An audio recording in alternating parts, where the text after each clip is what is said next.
Welcome to a story of unexpected friendship, change, and courage. When Jack, a compassionate trauma surgeon, and James, a new-to-town police officer with rigid assumptions, cross paths, their worlds collide in ways neither could predict. A tense misunderstanding forces both men to question their beliefs, but as they encounter each other in critical, life-saving situations, they begin a journey that reshapes not only their views, but their entire community. Will they overcome their differences and find common ground? If you're ready for a powerful tale of transformation and unity, hit subscribe and tap the bell to stay updated. Drop a comment below. Have you ever had a connection that changed how you see the world? Let's dive in. Jack Thomas leaned into the worn leather seat of his car, the radio humming softly in the background.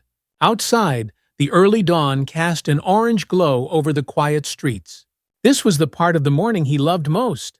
The city, still waking, with only a few sounds echoing through the streets as people headed off to early shifts or returned from long nights. Jack took a sip from his coffee, savoring the warmth, letting it ease him into his day. The hospital loomed in the distance, a familiar structure Jack had called home for nearly a decade. St. Margaret's had been built 50 years earlier, its beige concrete walls weathered from countless storms and its halls crowded with stories of people healed, lost, remembered, and forgotten. For Jack, these walls held purpose, a quiet reminder that no day was ever the same. As a trauma surgeon, he had learned to expect the unexpected, to keep his mind and heart steady even in the storm of an emergency. When he arrived, he parked in his usual spot in the employee lot. The hospital entrance greeted him like an old friend, its glass doors sliding open with a mechanical hiss. Inside, the faint smell of antiseptic and coffee permeated the air, mixing with the distant sounds of ringing phones and the steady beeps from monitors. As he entered the hospital, he was greeted by Lisa, a junior nurse who had recently joined the trauma department. She was in her early 20s, with wide eyes and an infectious, nervous energy that reminded Jack of his own early days. "Morning, Dr. Thomas," she said with a quick wave, adjusting her scrubs as if to prepare herself for another unpredictable day. Jack smiled, his voice warm. "Morning, Lisa. How's everything going? Getting used to the early shifts?" She laughed, running a hand through her short, dark hair. "Trying my best. Feels like I'm just barely keeping my head above water some days." "You're doing just fine. The early days are tough, but you'll get the hang of it," Jack replied, his tone encouraging. He knew how overwhelming those first months could be, and he made a mental note to check in with her later, to offer any guidance she might need. After grabbing a quick cup of coffee from the staff room, he headed to the locker room to change into his scrubs. His locker door was covered with photos and little notes from family members, mementos that grounded him in the midst of his demanding career. His sister had once joked that he spent more time at the hospital than at home, a remark that was both an exaggeration and a truth he couldn't deny. But it didn't bother him. This work meant something. It was why he had come back to the city after years away, and why he stayed even when the job wore him down. Once he was in his scrubs, Jack checked his schedule for the day, a full slate of appointments, consultations, and a few surgeries. He felt the familiar tug of anticipation in his chest, the knowledge that each patient he'd meet would come with their own story, their own need for healing, and Jack would give his best to every single one. Across town, James Ricker stood in front of the bathroom mirror of his small, unadorned apartment, adjusting the collar of his police uniform. He ran a hand over his short, sandy hair, frowning as he caught his own gaze in the mirror. Today was his third week on the job, his first big city assignment since leaving his hometown. He had known this transfer would come with challenges, but nothing had quite prepared him for the reality of life in a place where people moved fast and rules seemed, at times, negotiable. In his hometown, the badge he wore had a clear purpose: to maintain order and to serve. He had grown up believing that, with the right mindset, anyone could be kept in line, that every person was either a friend or a potential threat. This city, however, felt different. The sheer diversity of people, their backgrounds, and their lifestyles added a complexity to his job that he was still learning to navigate. James sighed, mentally preparing himself for another long day. To him, respect for the law was the ultimate foundation of a stable community. But here, where people moved to the beat of their own lives, he often felt like an outsider. Like the rules he carried from his hometown didn't quite fit. It wasn't that he didn't care, he just found it difficult to understand why people couldn't see things his way. He left his apartment, his steps quick and steady as he moved through the quiet streets toward the precinct. The city was waking up, much like he was, slowly, cautiously, with a sense of both anticipation and wariness. He arrived at the station just in time to catch a cup of coffee from the break room before his shift briefing. The room was filled with a few familiar faces, fellow officers who had spent years working these streets, their voices laced with experience, their conversations peppered with stories of strange encounters, near misses, and the occasional amusing incident. One of the older officers, Pete, clapped James on the back as he walked in. "How's the city life treating you, Ricker?" James gave a tight smile. "Different. Feels like you have to keep your head on a swivel here." Pete chuckled. "That's one way to put it. People here are, let's say, colorful. Just remember, you're not in Kansas anymore." The older man's eyes sparkled with a mix of wisdom and mischief. James chuckled politely, though his mind was elsewhere. He had seen enough in his short time here to know that trust was something that had to be earned in this city, and he wasn't sure he was willing to extend it to everyone he met. Not until they proved they deserved it. As he finished his coffee, he scanned his day's assignments, routine patrols, neighborhood stops, and a check-in at a nearby school where the precinct was partnering on a community safety initiative. He felt the familiar sense of responsibility that came with the uniform, a quiet pride mixed with the weight of knowing he was expected to protect these people, even if some of them didn't make it easy.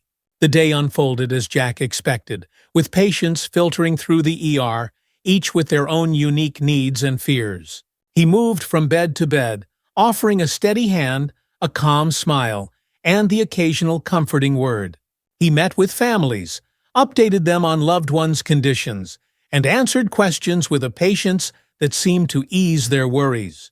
At midday, he took a brief break, heading outside to enjoy the fresh air before diving back into his afternoon shift. As he walked down the hospital steps, he noticed an older woman dressed in a floral print dress and holding a large handbag, making her way along the sidewalk. She looked unsteady, her steps slow and cautious, as if she were battling an invisible weight. Jack watched her for a moment, concern growing in his mind. Just as he stepped forward, she stumbled, her hand reaching out instinctively toward the air.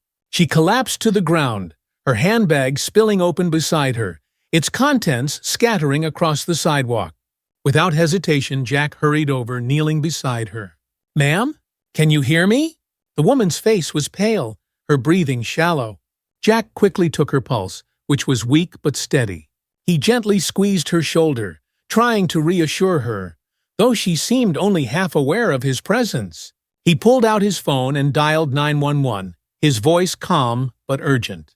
"This is Dr. Jack Thomas. I have an elderly woman here who's collapsed outside St. Margaret's. I need an ambulance as soon as possible." As he waited for the ambulance to arrive, Jack knelt beside the woman, softly speaking to her, keeping her calm. "You're going to be okay, ma'am. Help is on the way." A few passers-by stopped to look, their faces a mixture of concern and curiosity. Jack ignored them, focusing solely on the woman, his hand resting gently on her shoulder. At that very moment, Officer James Ricker was driving past the hospital on his patrol route. He noticed the small crowd gathered around and saw Jack kneeling beside the woman, his expression focused and calm. From James's perspective, it looked suspicious. A well-dressed man hunched over an elderly woman, her belongings scattered around them. Without a second thought, James pulled over, stepping out of his patrol car and heading toward the scene. His hand rested on his belt, his face set in a stern expression as he approached. "Step away from her!" he barked, his voice carrying over the low murmur of the crowd. The onlookers fell silent, turning their attention to the officer. Jack looked up, his expression startled. "Officer, I'm Dr. Thomas." This woman collapsed. "I called for an ambulance." James held up a hand, cutting him off. "Let me see some ID, sir." Jack felt a flicker of irritation, but reached into his pocket, pulling out his hospital badge and holding it up. "Dr. Jack Thomas, trauma surgeon here at St. Margaret's? I was just helping her." James took the badge, scrutinizing it with narrowed eyes before glancing back at Jack. "What are you doing out here if you're supposed to be working in there?" Jack met James's gaze, his voice calm but firm. "I stepped out for a break. I saw her fall and came over to help. She needs medical attention, officer, not an interrogation." James's eyes hardened, but before he could respond, the ambulance arrived and the paramedics quickly assessed the situation. Jack relayed the woman's condition to them, maintaining his professional calm. As the paramedics loaded her onto the stretcher, Jack took a step back, folding his arms and regarding James with a steady gaze. Without another word, James handed Jack his badge and turned back to his cruiser, his face tight with a mixture of confusion and lingering suspicion. Jack's calm demeanor unsettled him, leaving him with a strange feeling he couldn't quite shake. As James drove away, Jack watched him go, feeling the weight of the encounter settle over him. It was a reminder, a sharp one, that no matter how calm and skilled he might be, assumptions could follow him even in the place he called home. The following morning, Jack walked through the hospital doors, setting his shoulders in an effort to shake off the memory of the interaction with Officer Ricker. He had hoped a good night's sleep would bury the sting of being treated like a suspect, when all he'd done was help an elderly woman. But as he made his way to the break room, his mind was still replaying the scene. Officer Ricker's suspicious eyes, the stiffness of his tone. The memory sat with him, as unwelcome as the weight of a bad decision. He reminded himself that he had done the right thing by helping E. In his career, moments like these were inevitable. He'd seen misunderstandings play out between colleagues and patients, sometimes caused by nothing more than fear and stress. But this one lingered longer than he'd like, clinging to him as he sipped his coffee and mentally prepared for another day in the ER. Just as he was finishing his coffee, Lisa, the junior nurse, poked her head into the break room. "Dr. Thomas, there's a patient who's been asking for you specifically. An elderly woman who came in last night, Margaret Hill." Jack's interest piqued, and he followed Lisa to Margaret's room. Inside, he found her resting comfortably in bed, her face pale, but her eyes brightening when she saw him. "Dr. Thomas! Oh, I'm so glad to see you." "You're my angel," Margaret said, reaching out to take his hand. "You saved me yesterday when I fell. I remember you holding my hand, talking to me so gently." Jack smiled warmly, touched by her words. "I'm just glad you're feeling better, Mrs. Hill. We've got you in good hands here." Margaret's expression shifted, her brow furrowing. "But I'm so sorry, Doctor. That officer? He thought you were, well, up to something bad. Can you believe that?" Jack chuckled softly, a gentle attempt to ease her worry. "I think it was just a misunderstanding, Mrs. Hill. He didn't know the situation." But Margaret shook her head, her grip tightening on his hand. "No, it wasn't right. You were helping me, and he treated you like some common criminal. I've never seen such a thing. I'm going to tell the hospital, tell anyone who'll listen. They need to know how you saved me, not how you were treated." Jack tried to calm her, smiling reassuringly. "That's very kind of you, but there's no need to worry about it. I'm just glad you're okay." Though he managed to reassure her, her words stayed with him long after he left her room. The morning passed in a blur of patients and procedures, each one helping him distance himself from the memory of the encounter. But Margaret's insistence that he'd been wronged lingered like an echo in his mind. Jack had spent years developing the patience and professionalism to handle these kinds of situations, but sometimes the prejudice he faced reminded him just how exhausting it could be. Meanwhile, on the other side of town, James Ricker sat in his cruiser, parked outside a coffee shop as he took a rare, quiet moment to reflect. The morning's events were etched in his memory, the way that Dr. Thomas had met his questioning with a calm that felt almost defiant. James wasn't used to people looking back at him with such steady resolve. In his hometown, people respected the badge, and when he asked questions, they answered.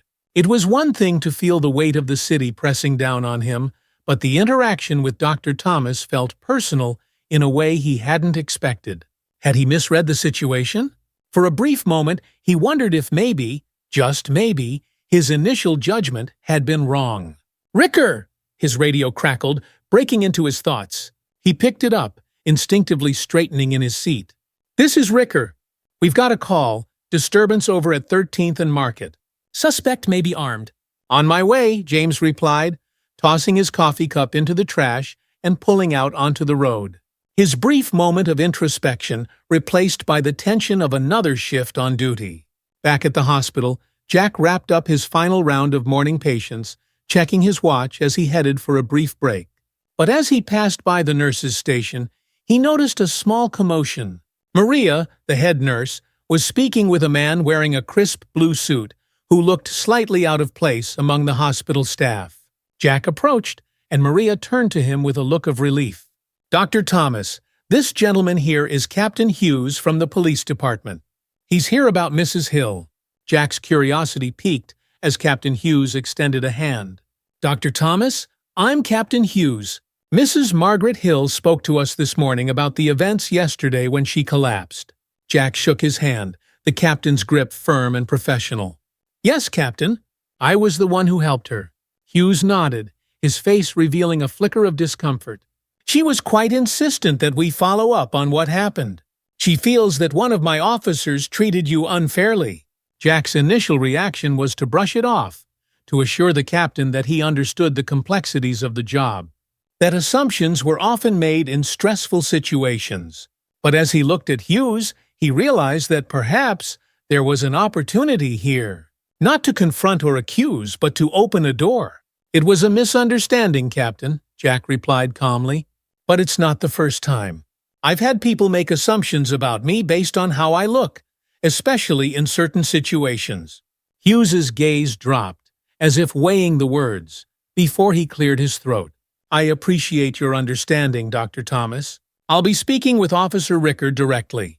We take these matters seriously, and I want you to know that we're committed to working well with the community."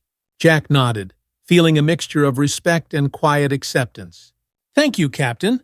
We all have to work together to make sure these things don't happen as often." Captain Hughes offered him a brief but respectful nod before turning to leave. The conversation leaving Jack with a sense of both closure and a quiet hope that maybe, just maybe, things might shift a little bit. He knew it wouldn't change the world overnight, but sometimes a small step was enough. The following week, James Ricker sat in the precinct's briefing room waiting for the morning roll call to begin. He'd been avoiding any direct conversation about the incident with Dr. Thomas, half hoping it would fade from memory. But just as the roll call ended, Captain Hughes stepped up to the front of the room, his gaze sweeping over the officers. "Before we get started on today's assignments, I want to address something that came to my attention this week," Hughes began, his voice carrying authority. "It's come to my attention that one of our officers may have made an assumption about a civilian. Dr. Jack Thomas, a respected trauma surgeon at St. Margaret's Hospital, while he was helping a member of our community." James felt a chill run down his spine as Hughes's words sunk in. He kept his face expressionless, but he could feel the weight of his fellow officers' eyes glancing in his direction. "I want to remind everyone here that part of our duty is to support the community, and that requires respect," Hughes continued, his tone steady but firm. "Our job is to protect, but it's also to serve. Let's keep that in mind as we go about our work." With that, Hughes nodded, and the officers dispersed, heading to their assigned patrols. James lingered for a moment, watching as Hughes approached him, his gaze understanding but direct. "Ricker," Hughes began, "I expect you'll keep what I said in mind." James nodded, his throat tightening. "Yes, Captain." As Hughes walked away, James let out a slow breath, feeling a strange mixture of relief and guilt. He wasn't used to being called out, especially not for something he'd brushed off as part of the job. But the memory of Dr. Thomas's calm, even look as he defended his actions wouldn't let him go. He had seen something in those eyes, strength, resilience, and something else he couldn't quite name but couldn't forget. The next morning, as Jack made his way into the hospital, he noticed a familiar figure standing near the entrance. It was Officer Ricker, his expression a mixture of discomfort and resolve as he caught Jack's eye. "Dr. Thomas," James greeted, his voice guarded but respectful. "Officer Ricker," Jack replied, keeping his tone even, curious about why the officer was waiting for him. James shifted, clearing his throat. I heard that Captain Hughes spoke with you about that day. I just wanted to come by and apologize. I might have been too quick to assume things." Jack considered him, a trace of respect in his gaze. "Thank you, officer. I appreciate that. I understand you were doing your job, but sometimes assumptions can lead us astray." James nodded, visibly uncomfortable but determined to speak his mind. "I've been learning that this city isn't what I thought it would be. People here, they don't fit into simple boxes. I've got a lot to learn." Jack gave a small, understanding smile. "We all do, officer. Life has a way of challenging our assumptions, but it's up to us to listen." They stood there for a moment, two men from different worlds but sharing a moment of understanding. Jack extended his hand, and after a slight hesitation, James shook it, feeling the weight of his own words sink in. As he left the hospital, James felt the first glimmer of change, a realization that perhaps his duty extended beyond just enforcing laws. Maybe it was about listening, too. And though he had a long way to go, he knew this was only the beginning of a new path, one that might just bring him closer to understanding the city he'd chosen to protect. The following weeks passed with a tense but quiet rhythm. Jack returned to his usual routine at St. Margaret's, his life a steady cycle of patient rounds, surgeries, and quiet moments where he could grab a few minutes of peace in the bustling hospital corridors. He buried himself in his work, finding comfort in the familiar routines and the knowledge that he could make a difference here, in these lives that crossed his path each day. But he couldn't fully shake the memory of Officer Ricker. There was something about their encounter, about the guarded look in James's eyes, that stayed with him. Jack knew that one interaction couldn't erase prejudice or the lifetime of assumptions that often sat hidden, unexamined. But he allowed himself to hope, however quietly, that the officer might carry some part of their exchange forward. Meanwhile, James found himself in a similar state of reflection, though it didn't come easily. Every morning he put on his uniform with the same sense of responsibility, but he now approached his daily patrols with a sense of discomfort he hadn't known before. In the past, he had walked these streets with a sense of control, a belief that he knew what he was doing. Now, he saw the faces around him a little differently, his assumptions tempered by the quiet words and steady gaze of Dr. Thomas. One afternoon, while on a routine patrol, James was called to a neighborhood not far from the hospital. A minor car accident had left a small crowd gathering on the sidewalk, murmuring with concern and curiosity. As James moved toward the scene, he noticed Jack standing near the edge of the crowd, speaking to an older man who was holding his arm, wincing in pain. Jack was in the middle of checking the man's pulse, his hand gentle on the man's wrist, as he asked him questions in a low, reassuring voice. "Are you feeling any dizziness, Mr. Ford?" Jack asked. The man nodded, looking slightly disoriented. "A little, Doc? I didn't see the other car coming. It just seemed to come out of nowhere." Jack nodded, his voice calm. "Take a few deep breaths. I'll stay with you until the paramedics arrive." James watched for a moment, something shifting within him as he observed Jack's calm, collected presence. He'd seen doctors at work before, but he realized he had never really noticed the way they brought order to the chaos, just as he did in his own way. Watching Jack, he felt a flicker of understanding, a quiet acknowledgement of the responsibility they both carried. As he approached, Jack glanced up, his gaze meeting James's with a faint smile of recognition. "Officer Ricker," he greeted, his tone polite. James nodded, unsure how to respond. "Dr. Thomas? Is he okay?" He nodded toward Mr. Ford, who was now breathing more steadily under Jack's watchful eye. "He'll be fine. Just a bit shaken up, but nothing serious," Jack replied, stepping back slightly as the paramedics arrived. He gave them a quick report of Mr. Ford's condition, his words efficient and precise. When the paramedics had taken Mr. Ford to the ambulance, James found himself lingering, looking at Jack with an uncertain expression. "You seem to be around every time something happens in this neighborhood," he said, half joking, half curious. Jack chuckled, the tension between them easing slightly. "Maybe it's fate, or maybe it's just the nature of the job. These things happen all the time around here." They stood in silence for a moment, watching as the ambulance pulled away, the crowd slowly dispersing. The energy between them was different now, less guarded, more open. Jack turned to James, his expression thoughtful. "You know, officer, I've noticed something about you," Jack said, his tone calm but probing. "You seem dedicated to your work, but you carry a lot on your shoulders." James shifted uncomfortably, caught off guard by Jack's observation. "It's a lot to manage sometimes. The city, the people, there's always something to watch out for." Jack nodded, his gaze steady. "I understand. My job isn't all that different. I see people on their worst days, when they're scared, vulnerable. Sometimes they trust me, and sometimes they don't." James looked down, his fingers brushing the edge of his badge. "I know what you mean. People see the uniform, and it's like they already have an opinion about who I am. It can be hard to break through that." Jack's voice softened, a faint empathy shining through. "I suppose we're both learning that people aren't always what we expect. There's more to them, more to their stories, if we're willing to look a little deeper." James met his gaze, and for the first time, he felt an unexpected connection, a sense that Jack understood him in a way few others did. Their worlds were different, but their struggles, in a way, were the same. "Maybe you're right," James replied, his tone quiet.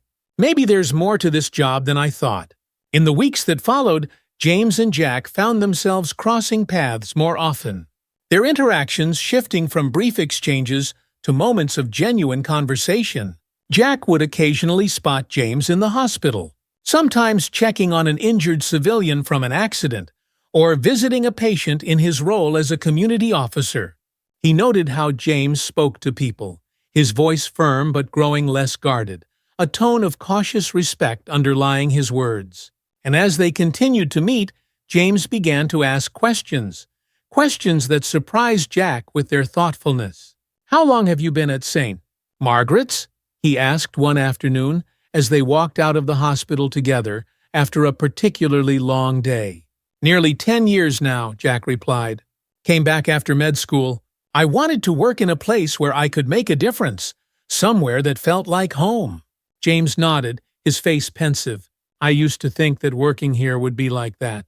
That the badge would mean something, that people would trust us because we were here to protect them." Jack's expression softened as he looked at James. "Trust is built over time, Officer Ricker, and sometimes it requires us to look at ourselves and ask hard questions." James looked at him, his expression serious. "I think I'm starting to understand that." Their connection grew, not in words, but in shared glances and silent acknowledgments. Each man began to understand the other's world in a way that went beyond simple familiarity.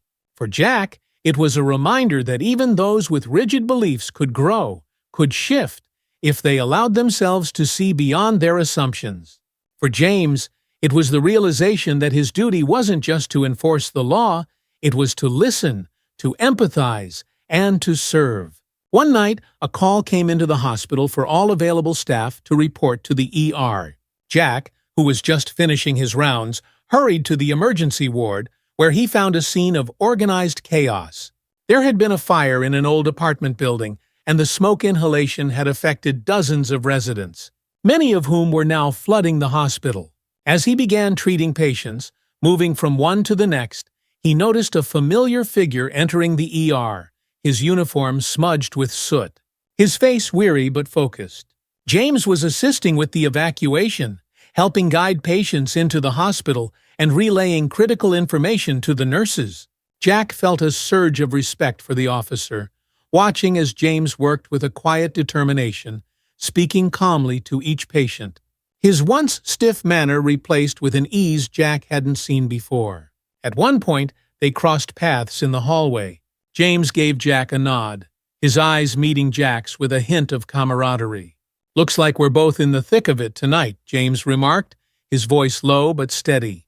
Jack gave a nod of agreement, a small smile playing at the corner of his mouth. "Seems that way. Thanks for your help out there." For hours, they worked side by side, each focused on their role but acutely aware of the other's presence. The night wore on, and as the last of the patients were stabilized and the ER quieted, James found Jack in the staff lounge, leaning back in a chair with a tired but satisfied look. James sat across from him, letting out a long sigh. "You've got some stamina, Dr. Thomas. I don't know how you do this every day." Jack chuckled, a hint of pride in his voice. "It's not easy, but knowing I can help people makes it worth it." James looked down, the weight of the night's events settling over him. "I think I understand that now. I used to think this job was just about enforcing rules, but there's more to it. It's about helping, about earning people's trust." Jack nodded, meeting James's gaze with a look of understanding. "It took me a while to learn that too, but once you understand it, it changes everything." As they sat together in the quiet of the lounge, both men felt the last remnants of tension between them dissolve, replaced by a sense of mutual respect and understanding. They were two men from different worlds, but now those worlds felt a little closer. The boundaries between them softened by empathy and shared purpose.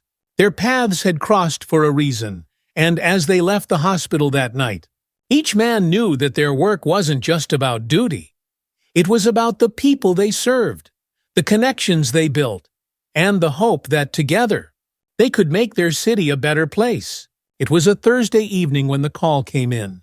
Jack had just wrapped up a long surgery and was heading toward his office when the overhead PA system crackled, announcing a citywide emergency. A multi-car pileup on the interstate was sending dozens of injured people to the ER, and the hospital was bracing for impact. Jack felt a familiar jolt of adrenaline. Every emergency had its own rhythm, its own story, and he knew he was about to step into a new one. Quickly, Jack scrubbed his hands, refocused, and made his way to the ER, joining his colleagues in transforming the normally busy floor into a triage center. Nurses were setting up extra beds, and medical carts lined the hallway, prepped and ready. Every doctor available had been summoned, and the air was thick with a tense but practiced anticipation. One of the head nurses, Maria, stopped him as he arrived. "We're expecting close to 30 patients, Dr. Thomas. Most are stable, but we've got some severe trauma cases that need immediate attention." Jack nodded, taking in the information with a quick sweep of his eyes over the organized chaos around him. "I'll handle the trauma cases. Let me know when they're here." As he prepared a trauma bay, Jack's mind settled into a calm focus, his movements efficient as he prepped for the incoming patients. It was in these moments, amid the noise and urgency, that he felt most grounded. He didn't have time to worry or second-guess. His training took over, guiding him as he readied himself for the work ahead. A few minutes later, the first wave of patients arrived, wheeled in by paramedics, some still strapped to backboards, others with oxygen masks pressed to their faces. The ER transformed into a flurry of activity, doctors and nurses moving swiftly between beds as they stabilized patients, administered pain relief, and assessed injuries. Jack barely noticed time passing as he examined one patient after another, directing his team with calm commands. Then, as he moved to the next trauma bed, he felt a pang of shock. The patient lying there was Officer James Ricker, his face pale, a gash above his eyebrow and bruises forming along his neck, and ARMs. His police uniform was smeared with blood and dirt, and his breathing was shallow but steady. Jack froze for just a moment, the sight of James stirring an unexpected wave of concern. But he quickly pushed it aside, his professional instincts kicking in. James was a patient, like any other, and Jack would treat him with the same care and dedication he gave everyone else. "Let's get a CT scan on him. Check for any internal bleeding," Jack instructed the nurse beside him. He adjusted the oxygen mask over James's mouth and nose, monitoring his pulse as he spoke to him, his voice steady and reassuring. "Officer Ricker? Can you hear me?" Jack asked. gently tapping his shoulder. "It's Dr. Thomas. You're in the ER. We're going to take care of you." James's eyes fluttered open briefly, his gaze unfocused, but he seemed to recognize Jack's voice. He tried to speak, his words slurred, barely audible. "Dr. Thomas?" "Yes, it's me," Jack replied, keeping his tone calm. "You were in an accident, but you're safe now. Just try to relax." A faint, almost confused look crossed James's face before his eyes drifted closed again, and Jack continued his assessment, carefully examining him for injuries. The scan confirmed a mild concussion, some bruised ribs, and minor internal bleeding. Painful but treatable injuries that, with time, would heal. As the hours passed, Jack checked on him periodically, dividing his attention between James and the other trauma cases that continued to stream in. By the early hours of the morning, the ER had quieted, the beds filled with stabilized patients or those awaiting surgery, and Jack finally allowed himself to sit down, fatigue weighing heavily on him. When James finally regained full consciousness the next day, he found himself alone in a hospital room, blinking against the bright light streaming in from the window. His head throbbed, and as he reached up to touch his temple, he felt a bandage covering a gash above his eyebrow. Confusion settled over him as he tried to piece together the events of the previous night. The door opened, and Jack walked in, carrying a clipboard and giving James a nod. "Good morning, Officer Ricker," Jack greeted, his tone calm, professional. "How are you feeling?" James shifted, wincing slightly as he tried to sit up. "Like I got run over by a truck." "What happened?" "There was an accident on the interstate," Jack explained, stepping closer to check James's IV line. "You were helping at the scene when you got caught in some of the debris. The paramedics brought you in." James looked away, his face clouding as he processed the information. He glanced back at Jack, a flicker of discomfort in his expression. "And you? You were the one who treated me?" Jack nodded, his gaze steady. "I was on call in the ER. Don't worry, Officer Ricker. You're in good hands." The quiet professionalism in Jack's voice left James feeling strangely exposed. His usual bravado softened by the vulnerability of his injuries and the knowledge that the man he had once judged was now the reason he was here. Alive and healing, he cleared his throat, struggling to find words. "Thank you, Dr. Thomas," he said finally, his voice low, almost hesitant. "For everything." Jack gave a small nod, his face calm but unreadable. "It's my job, officer, but you're welcome. I'm glad you're okay." A silence settled between them, heavy with the weight of unspoken words, of realizations that neither man seemed fully prepared to address. Jack's calm demeanor left James feeling both relieved and unsettled, the lingering embarrassment of their past encounters mingling with a newfound respect for the doctor. "Dr. Thomas!" "I know we got off on the wrong foot," James began, his voice awkward but sincere. "I made assumptions, and that wasn't fair to you." Jack met his gaze, his expression softening, though his tone remained reserved. "It's in the past, officer. We've both been doing our jobs, sometimes in difficult situations. But I appreciate the acknowledgement." James shifted, unsure how to respond. "I've been learning that this city, it's different. People here aren't always what I expect." Jack's voice softened, a faint smile playing at the corners of his mouth. "People are complex, Officer Ricker. They don't always fit neatly into categories." They shared a quiet look, a small but significant moment of understanding passing between them. For the first time, James felt a sense of humility, a recognition that he had much to learn about the people he served and the assumptions he carried. As the days passed, James's recovery continued, and Jack visited him each day, sometimes to check his vitals, sometimes just to exchange a few words.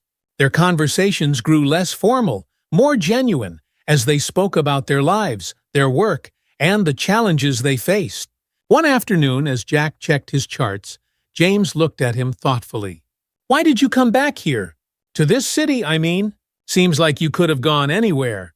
Jack paused, setting down the chart and looking out the window. "This is home. It's where my family is, my community. I went away for a while, but I knew I'd always come back. I wanted to make a difference here, where it matters to me." James nodded slowly, absorbing Jack's words. I grew up in a small town. People there, they think they know everyone's business, think they can tell who's good and who's bad just by looking at them. I used to think that way too. Jack glanced at him, his gaze understanding. Cities have a way of challenging that view. Here, people come from everywhere, with different stories, different lives. It forces us to see beyond appearances. James sighed, feeling the weight of his own preconceptions. I'm starting to see that, but it's not easy, changing how you think. Jack gave him an encouraging nod. Growth isn't supposed to be easy, Officer Ricker, but it's worth it. Their conversation continued, weaving between small talk and deeper reflections, and over the next week, they found themselves discussing everything from their families to their frustrations with their work. The bond between them grew, a quiet alliance built on respect and an understanding that, despite their differences, they shared a common purpose. When James was finally discharged, he stopped by Jack's office before leaving, leaning on his crutches as he knocked on the door. Jack looked up, a small smile crossing his face. Heading out? He asked, setting down his pen. Yeah, finally, James replied, a hint of a grin on his face. Figured I'd come by to say thanks one last time. And maybe to apologize again. For everything, Jack nodded, his expression warm. You don't need to apologize, Officer Ricker, but if you're willing to keep learning, to keep challenging yourself, that's all that matters. James extended his hand, and Jack shook it, the gesture solidifying a truce, a mutual respect that neither man had anticipated. As they let go, James felt a sense of gratitude that went beyond words. He left the hospital that day with a new resolve, a quiet promise to himself that he would try, really try, to do better, to see people for who they were, not for who he assumed them to be. Over the following months, as James returned to his role in the community, he carried Jack's words with him, allowing them to shape his interactions, to remind him that each person he encountered had a story he might not fully understand. He found himself listening more, speaking with a gentler tone, and even catching himself before making snap judgments. And Jack, as he continued his work at St. Margaret's, noticed a difference too. He would occasionally see James in the hospital, sometimes visiting an injured civilian, sometimes bringing in someone who needed medical attention. They'd exchange nods, a brief smile, a sign of respect that had grown from their shared experiences. Their friendship was a quiet one, built not on grand gestures, but on moments of understanding, on shared silences and brief conversations. It was a reminder to both of them that, sometimes, the most meaningful connections were the ones that grew from unexpected places, from challenges that forced them to see beyond their own worlds.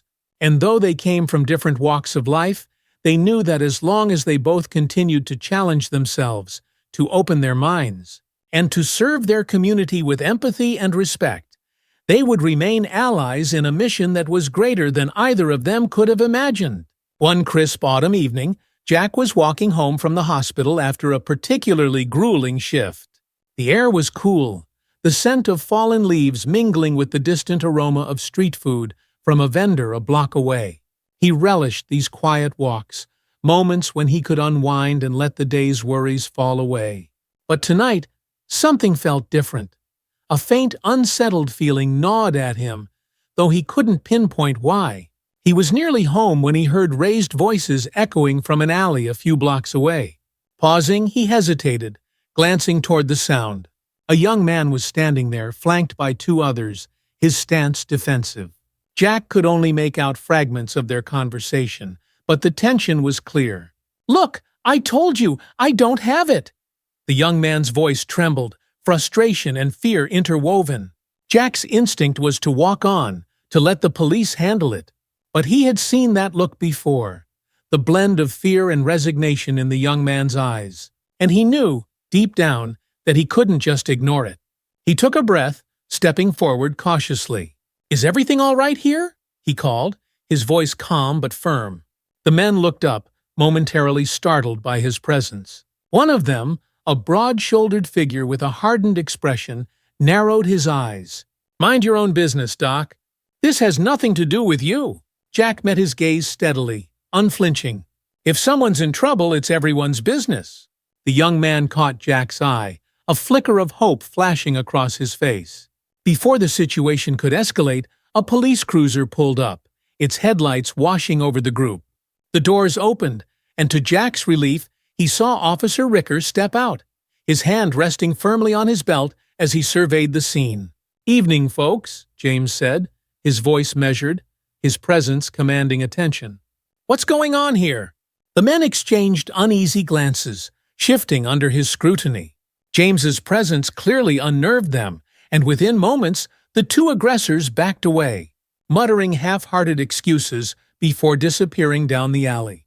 The young man, still shaken, slumped against the wall, letting out a sigh of relief. James approached him, his tone gentler now. "You okay, son?" The young man nodded, swallowing hard.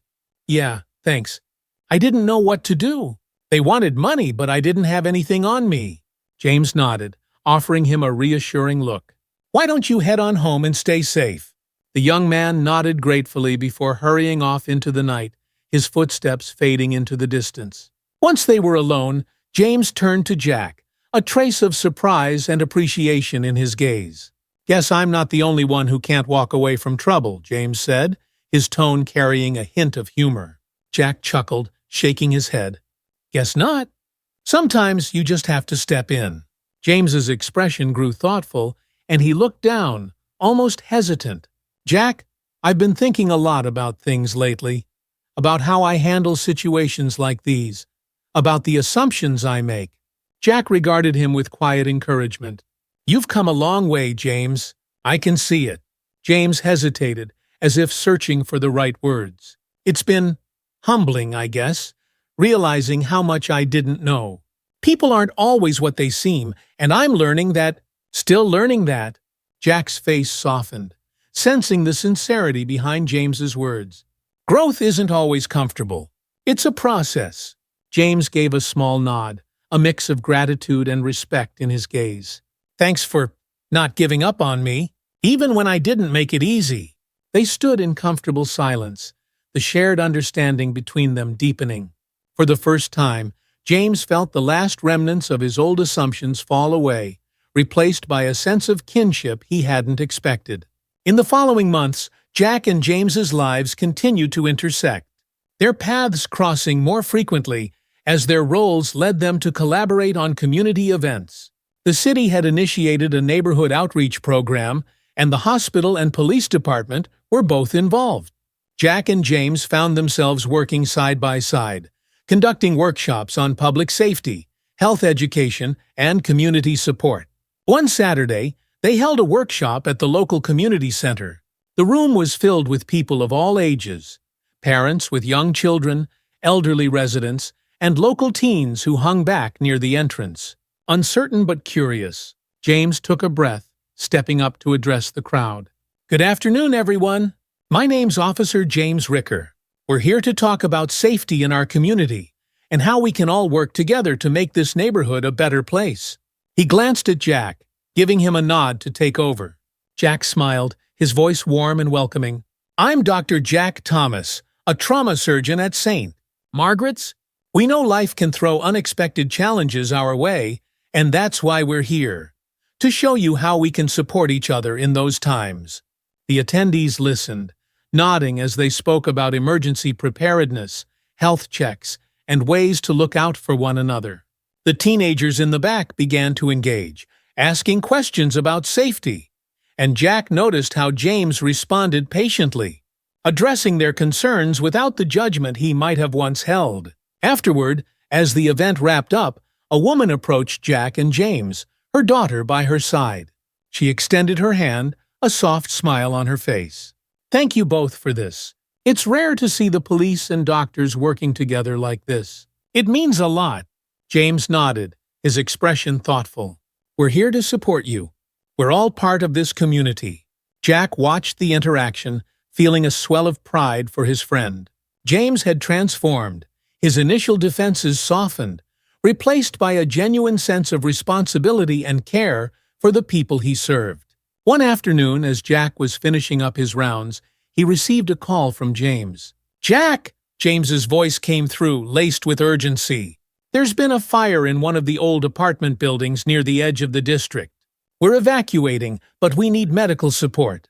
Without hesitation, Jack gathered supplies and alerted his team, heading out with a few nurses to assist. When they arrived, the scene was a blur of fire trucks, police officers, and residents huddled on the sidewalk, many coughing from the smoke. The building was ablaze, flames licking up the walls, casting an orange glow against the darkening sky. James was already there, coordinating with firefighters. His face streaked with soot, but his voice calm as he helped direct people away from the flames.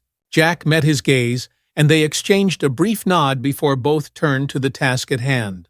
Jack worked swiftly, checking for injuries, helping the paramedics as they treated burn victims and administered oxygen to those affected by smoke inhalation. James, meanwhile, continued to move between the crowd and the emergency responders, keeping order and offering reassurance to frightened residents. Amid the chaos, Jack noticed a young boy, no more than 6 years old, standing by himself, his eyes wide with fear. Without a second thought, Jack approached him, kneeling down to meet his gaze. "Hey there," Jack said gently. "Are you hurt?" The boy shook his head, clutching a small worn teddy bear to his chest. "My mom? She's still in there. She went back to get something and didn't come out." Jack's heart tightened. He glanced at James, who had overheard and was already on the radio, coordinating with the firefighters. Within moments, they had an update. The boy's mother had been found and was being brought out by one of the rescue workers. Jack stayed with the boy, keeping him calm until he saw his mother being carried out, coughing and exhausted, but safe. The boy broke free from Jack's gentle hold, running into his mother's arms, their tearful reunion drawing sighs of relief from the crowd. James approached Jack, his face a mixture of relief and respect. "Good work, Doc. I don't think I'd have known how to handle that."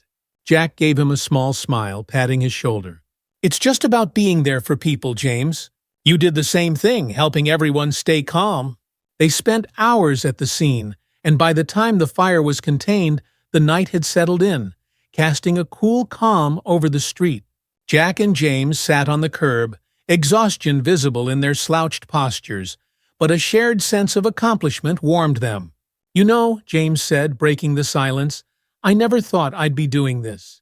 Working alongside a doctor, helping people like this. I thought my job was just about keeping order." Jack looked at him, his expression thoughtful. "It's all part of the same work, James. Sometimes keeping order means keeping people safe, and sometimes it just means showing people you care." James nodded, his face softening as he let Jack's words sink in. I think I'm finally starting to understand that." The next few weeks saw a surge in community involvement.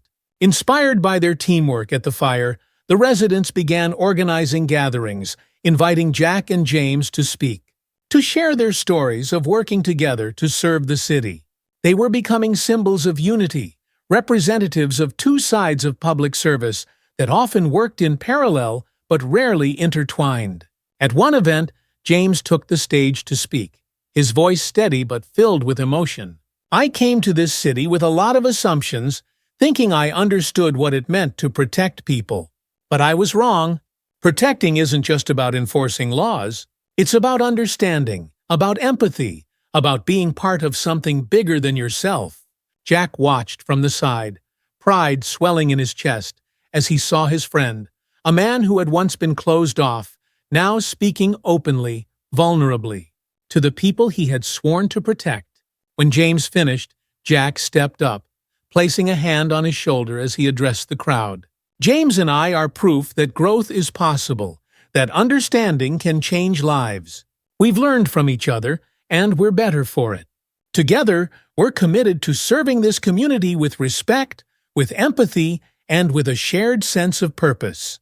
The crowd erupted in applause, and as Jack and James stood together, they felt the weight of their journey, the struggles, and the lessons solidify into something tangible, something lasting. They weren't just allying, they were friends, united by a journey that had reshaped them both. And as they looked out over the faces of the community, they knew that together they were ready to face whatever challenges lay ahead, bound by a mission far greater than either of them had once imagined. Months passed, and the partnership between Jack and James had become a steady fixture in the community. They had been asked to consult on multiple community outreach programs, their combined influence helping bridge gaps between neighborhoods, the hospital, and law enforcement. Their friendship was rooted in mutual respect and a shared purpose, and even as their paths diverged at times, they often found themselves crossing paths in the quiet moments when they needed someone who understood. But one chilly December evening, their bond would be tested in ways neither of them expected. Jack was at home, catching up on some much-needed rest, when he received a text from James. "Can you meet me at the community center? Need your help with something." The community center had become their go-to spot for neighborhood events, health fairs, and safety workshops.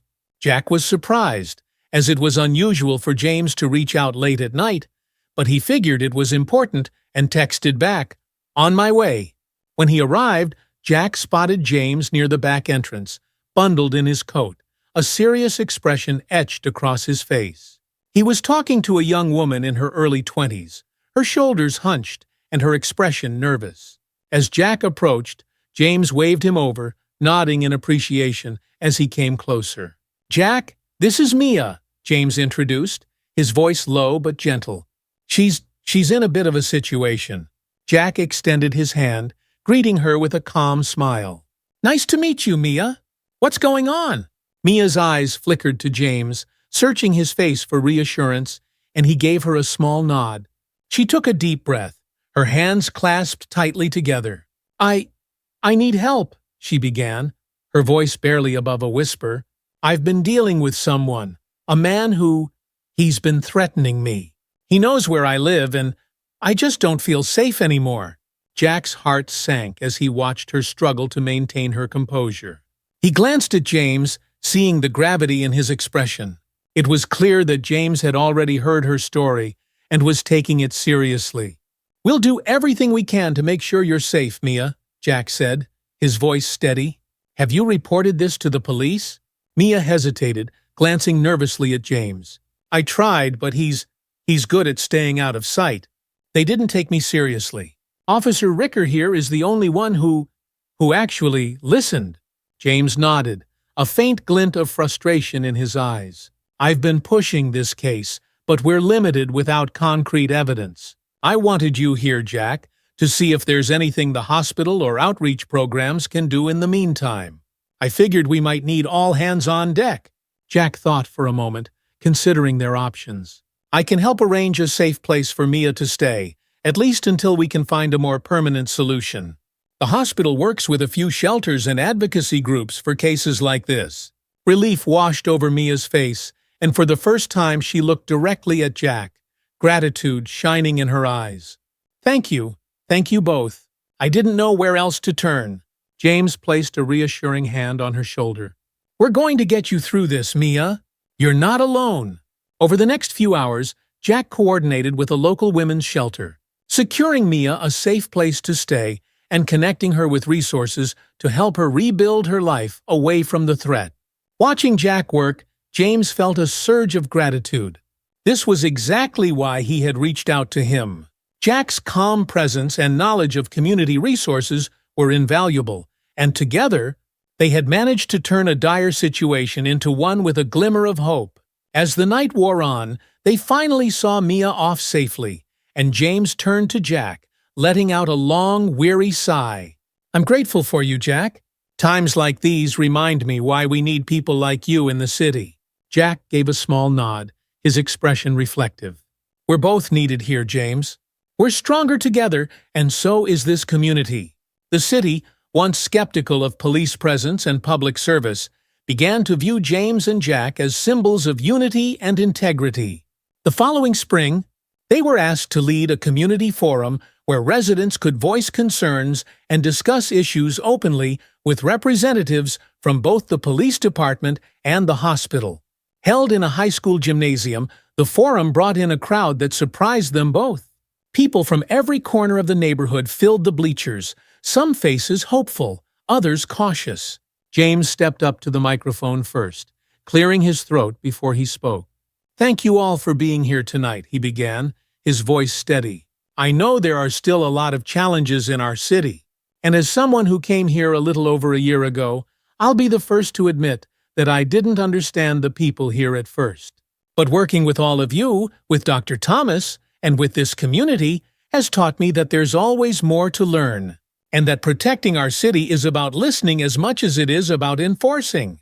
A few murmurs of approval rippled through the crowd, and James felt a sense of encouragement as he continued. "I've made it my mission to ensure that everyone feels safe, that no one feels overlooked or ignored. We're here to support each other, to help each other, and to listen. And I'm grateful for the opportunity to do that." He stepped back, and Jack took his place at the microphone, glancing out over the crowd with a calm, steady presence that seemed to ground the room. "I chose to come back to this city because this is where I felt I could make a difference. Each of you, your stories, your struggles, they matter to me," Jack began, his tone warm and sincere. "As a doctor, I see people at their most vulnerable, and I want you to know that you have a voice, that there are people here who will fight to keep you safe and healthy." A young man raised his hand, and Jack nodded for him to speak. "Dr. Thomas, Officer Ricker, you both have done a lot for this community. But what can we do? How can we help make things better, safer?" James and Jack exchanged a glance, each man encouraged by the question. "It starts with understanding and looking out for one another," Jack answered, his voice resolute. "When we come together, listen to each other's concerns, and support each other, we create a stronger, safer community." James nodded, adding, "And don't hesitate to reach out. Tell us when you need help, and know that we're here to listen and respond. That's how we make change, together." The forum continued late into the evening, residents sharing stories, discussing issues, and finding common ground. James and Jack stayed until the last person left, shaking hands and offering support where they could. A year had passed since that pivotal community forum, and in that time, both Jack and James had become pillars in their respective fields and in the hearts of the people. Their combined efforts had catalyzed a wave of positive changes, and what had started as a cautious alliance between a doctor and a police officer had grown into a partnership that made their city safer, more inclusive, and more hopeful. One early spring morning, Jack was preparing to speak at a new health initiative event sponsored by St. Margaret's Hospital. The hospital had recently expanded its outreach programs, thanks in part to Jack's dedication to advocating for better healthcare access. This new initiative would focus on preventive care and mental health resources, two areas that Jack believed could transform lives if approached with the same urgency as trauma care. As he reviewed his notes, a knock on his office door caught his attention. He looked up to see James standing in the doorway, his face lit up by a familiar grin. "Hope I'm not interrupting," James said, stepping inside. "But I figured you'd want to know the latest news on the outreach program. And, well, I've got some big news myself." Jack put his notes down, his curiosity piqued. "News? Let's hear it." James took a seat across from Jack, looking both excited and slightly nervous. "They offered me a position to head up a new division. Community Affairs. It's basically a team dedicated to working closely with the public, organizing events, and responding to community concerns." Jack's eyes widened with a mixture of surprise and pride. "That's incredible, James. Community Affairs sounds like it was made for you. It's exactly what you've been doing unofficially this whole time." James chuckled, nodding. "Yeah, it's a dream come true, honestly. They want someone who understands both the challenges of enforcement and the importance of community trust. I owe a lot of that understanding to you." Jack waved a hand dismissively, though he felt a warmth settle in his chest. "You don't owe me anything? You did the work. You're the one who stepped up and opened yourself to change." James looked down, his voice sincere. "I couldn't have done it without you, Jack. You showed me that people aren't just names on a file, that every life is complex, and everyone deserves to be treated with dignity. That perspective, it changed everything." Jack felt a surge of pride, seeing the growth in his friend and knowing the impact it would continue to have on the city. Then it sounds like you're exactly where you're meant to be. They shared a moment of quiet understanding, the journey they had taken together tangible in the silence.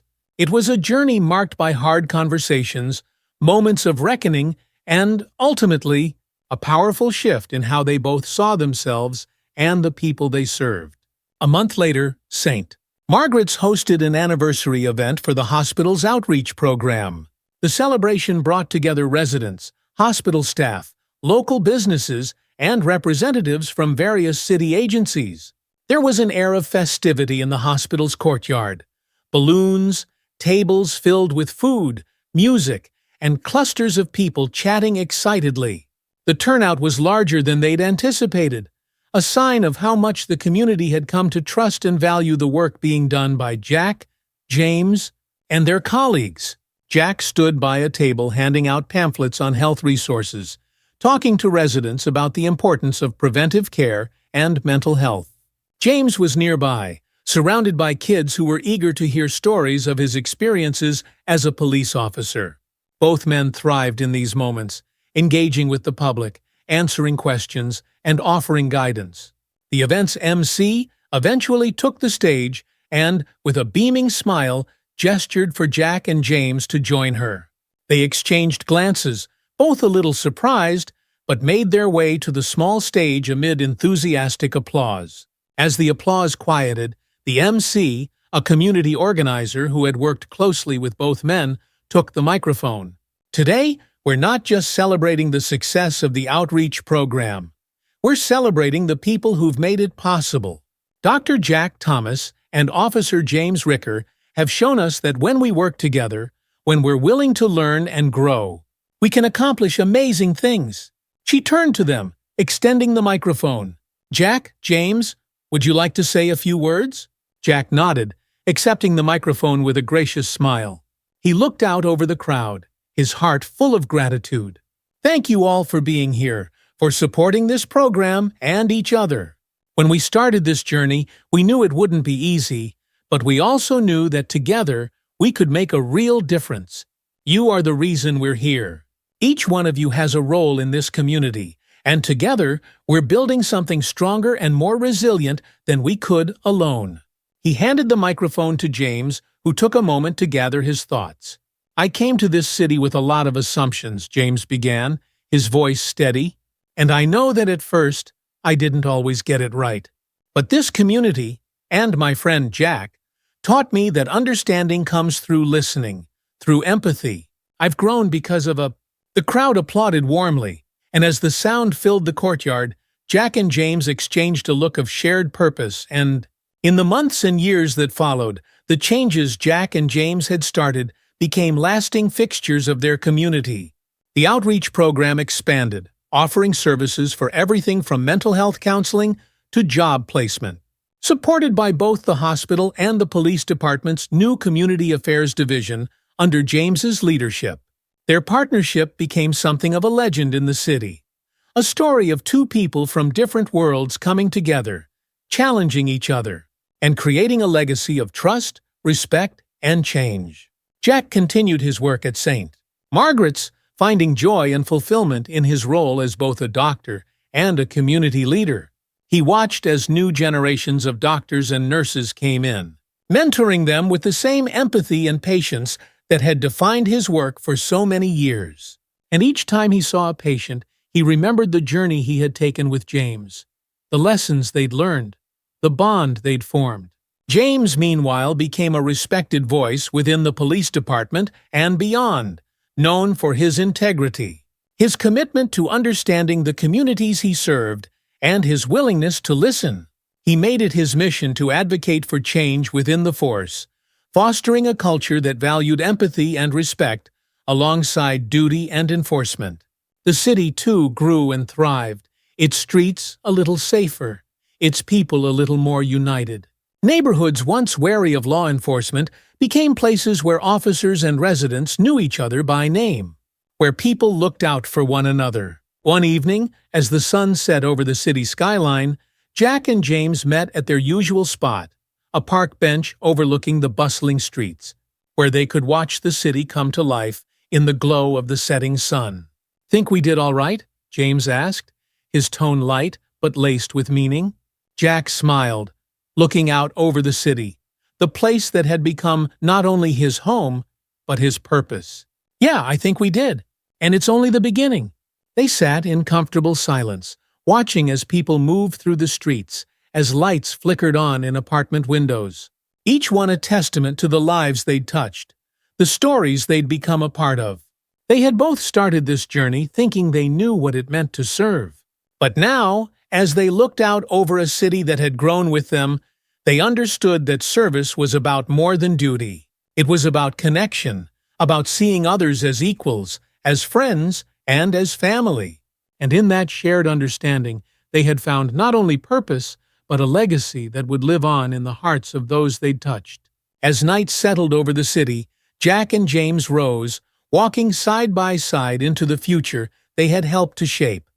A future bright with hope, unity, and the strength of a community built on trust and understanding.